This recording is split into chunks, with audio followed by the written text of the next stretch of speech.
Welcome to the SFL, ladies and gentlemen, for our new season and 2013 season. Commish II and I are here once again for the SFL Today.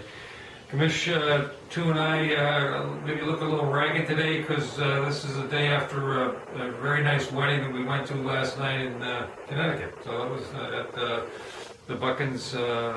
Caitlin Buckin, Michael and Cindy's daughter got married yesterday in Connecticut. So anyways, here we are, starting a new season, and as you all know, we have really some great new features on the website. Dom totally re-engineered the website, our webmaster Dom, and everybody, we got some really nice comments, nice and clean and neat, to show the pics and so on. So thank you very much, Don, for all your hard work on that. This stuff seems a lot easier than it is. A lot of hard work went into that, didn't you think?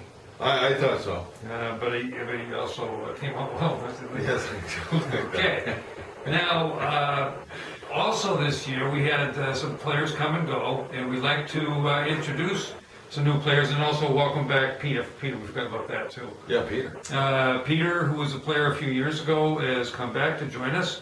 He's a friend of Brian's from Verizon, and welcome back, Peter. Glad to have you aboard. Well, Peter was a very critical manager at Verizon when I was there, and he just got too much the SFL, but he's since retired. Yeah. He got plenty of time on his hands, and think he wants to take on the Kearns one more time. Yeah.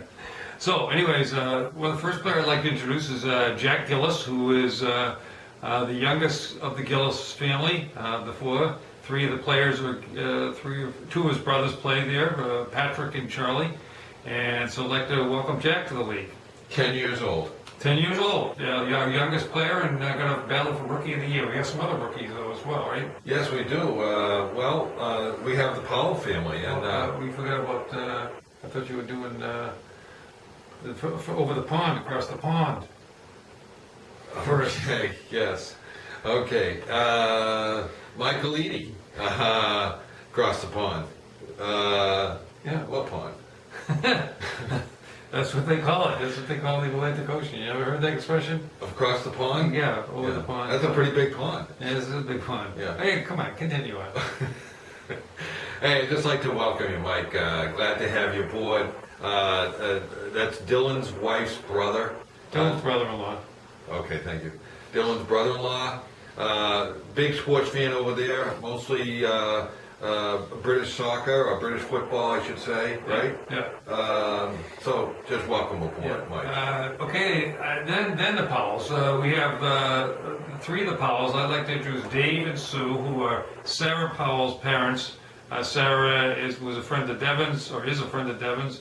Went to Vanderbilt with them, and Dave and Sue live in Boston area. And welcome aboard. They're big Ohio State fans, lived in Columbus, Ohio for many, many years. So welcome aboard, Dave and Sue. Glad to have you. And I'd like to introduce Alex Powell, Sarah's brother, Notre Damer, Fighting Irish.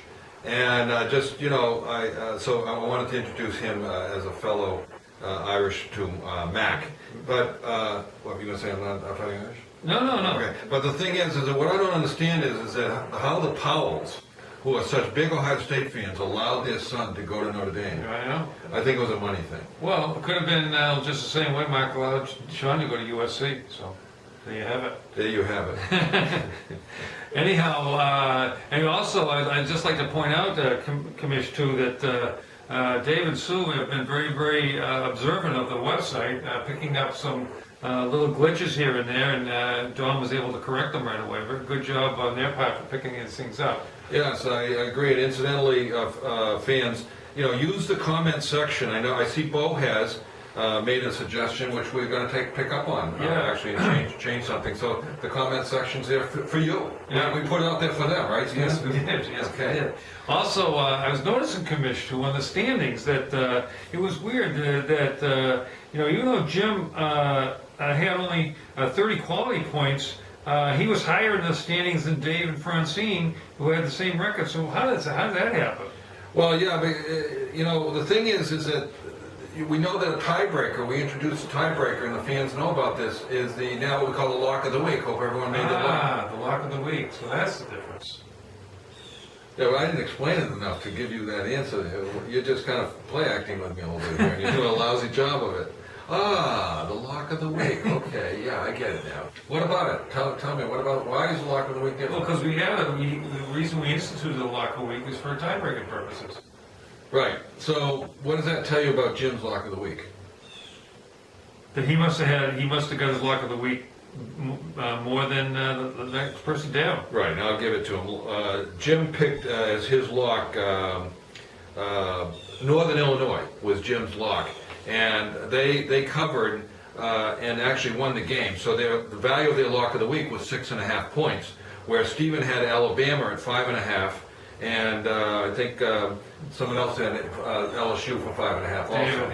So then it defaults to alphabetical order after that. So that's why. So maybe what we need to do though is check in with the webmaster and see if we can have a column in the weekly standings to say what the lock of the week value is, so that we can people understand how that. Yeah, we'll see how Dom, if the webmaster is able to do that. We don't want to put too pressure on him. He's done such a great job so far, Dom, but it's something we'd like to consider. And I think we ought to call that a week. Okay, I agree, and I a good job by you, Commish, for leading this conversation. I think it went smoothly. Do you think so?